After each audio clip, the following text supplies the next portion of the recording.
Genesis chapter 2. Thus the heavens and the earth were finished, and all the host of them. And on the seventh day God ended his work which he had made, and he rested on the seventh day from all his work which he had made. And God blessed the seventh day and sanctified it, because that in it he had rested from all his work which God created and made.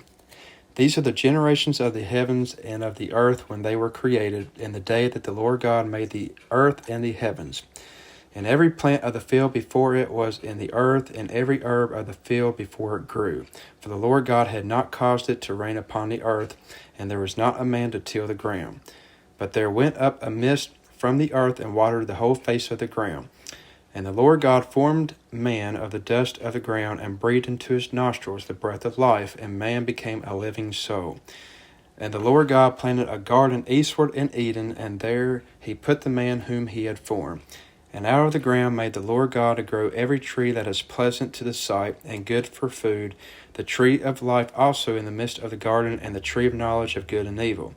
And a river went out of Eden to water the garden, and from thence it was parted, and became into four heads.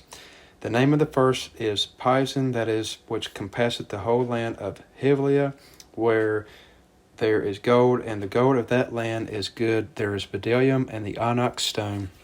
And the name of the second river is Gihon, the same as it that compasseth the whole land of Ethiopia. And the name of the third river is Hiddekel, that is it which goeth toward the east of Assyria. And the fourth river is Euphrates. And the Lord God took the man and put him into the garden of Eden to dress it and to keep it. And the Lord God commanded the man, saying, Of every tree of the garden thou mayest freely eat, but of the tree of the knowledge of good and evil thou shalt not eat of it, for in the day that thou eatest thereof thou shalt surely die.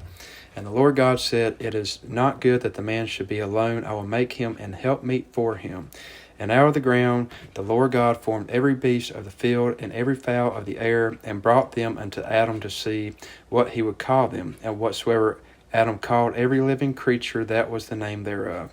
And Adam gave names to all the cattle, and to the fowl of the air, and to every beast of the field. But for Adam there was not found an helpmeet for him. And the Lord God caused a deep sleep to fall upon Adam, and he slept, and he took one of his ribs, and closed up the flesh instead thereof. And the rib which the Lord God had taken from man made he a woman, and brought her unto a man. And Adam said, This is now bone of my bones, and flesh of my flesh. She shall be called a woman, because she was taken out of man. Therefore shall man leave his father and his mother, and cleave unto his wife, and they shall be one flesh. And they were both naked, the man and his wife, and were not ashamed.